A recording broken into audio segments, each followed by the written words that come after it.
China जो है, China को पता है इंडिया बड़ी मार्केट है और चाइना इस मार्केट को खोना नहीं चाहता, याद रखें। The Chinese do not want to lose this market. The Chinese do have an analysis. The Chinese do have an assessment कि इंडिया एक नेबरिंग कंट्री है और चाइना ये भी चाहता है कि मैं हमेशा हमेशा के लिए अमेरिका के अलायंसेस तोड़ दूं। और ये बड़ा रिस्पेक्टेड इकोनॉमिस्ट है, इसने समझाने की कोशिश करी कि ट्रंप, आप जो सोच रहे हो ना कि हम इंडिया पे प्रेशर डालेंगे फिर ऐसा हो जाएगा, कुछ नहीं होगा। इंडिया और चाइना जो हैं वो अपने जाती मफाद को भी छोड़ के कंट्री के लिए सोचते हैं और देखिए आज वो बात प्रूव हुई है नहीं।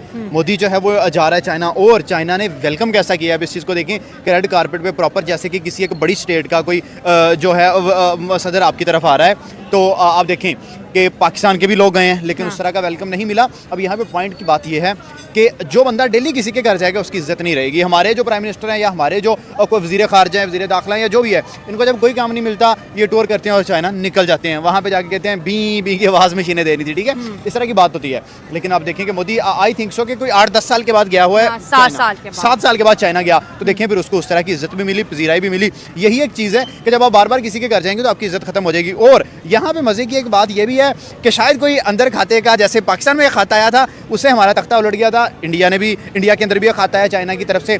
अब वो खा जो है सीक्रेट एक लेटर है, उस सीक्रेट लेटर पे पता नहीं क्या लिखा हुआ है, बट मुझे लगता है कि कहीं ना कहीं दोनों कंट्रीज मिलकर किसी तीसरे कंट्री को, स्पेशली ट्रंप को जो है ना टफ टाइम देने वाले। गठजोड़ दिखाई दे रही है जो चाइना और भारत की जो एक तरह की मुलाकातें और मीटिंग्स दिखाई दे रही है, उस पे पाकिस्तान में भी यकीनन डिस्कशन चल रही होगी। अच्छी बात तो ये होगी कि चाइना की दोस्ती भारत से भी रहे और चाइना की दोस्ती पाकिस्तान से भी रहे और साथ साथ पाकिस्तान और भारत के बीच में जो टेंशन है वो भी कम हो और हम भी कुछ प्रोग्रेसिव तरीके से आगे बढ़ सकें। जो एक दूसरे के साथ हमारे डिफरेंसेस हैं उस पर बहुत सीरियसली काम किया जाए, तभी जो है चीजें जो है वो बेहतरी की तरफ जा सके। हिम्मत करके और उन लोगों के ऊपर क्रैकडाउन करना पड़ेगा, उन लोगों के ऊपर कार्रवाई करनी पड़ेगी जिनकी वजह से हमारे रिलेशंस हमारे पड़ोसियों से खराब हुए। और जैसे कहा जाता है कि कोई भी परमानेंट फ्रेंड नहीं होता, कोई भी परमानेंट एनिमी नहीं होता, तो यही चीज हमें समझनी होगी और हमें अपने टेक्स्ट बुक्स में और अपने स्टूडेंट्स को और अपने लोगों को ये बोलना बंद करना होगा कि भारत हमारा दुश्मन है। भारत हमारा दुश्मन नहीं है, भारत सिर्फ हमारा पड़ोसी है और पड़ोसी के साथ आपके टर्म्स अच्छे भी हो सकते हैं और पड़ोसी के साथ कभी कभी टर्म्स बिगड़ भी सकते हैं।